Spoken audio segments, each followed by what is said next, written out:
akala natin, dahil nandito tayo sa mga nadadanas nating struggle, trials, feeling mo, iniwan ka ng Panginoon na wala kang kasamang humarap sa lahat ng mga suliranin mo, lahat ng problema mo ngayon. Pero I tell you, God is working ahead of you. Meron siyang prepare na place para sa'yo. May prepare siyang future para sa'yo. Kaya huwag kang mawalan ng pag-asa na parang ngayon, feeling mo hindi ka sinasamahan ng Panginoon. Hindi.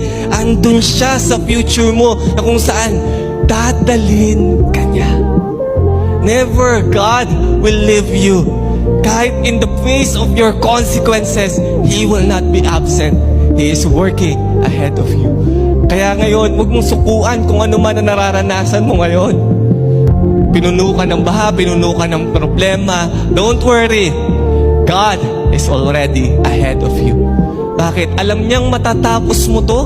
Alam niya during this time that you are struggling, during this time that you feel like He's absent, alam niya matatapos mo yan, malalagpasan mo yan, kasi papunta ka doon. Merong future na naghahantay sa'yo.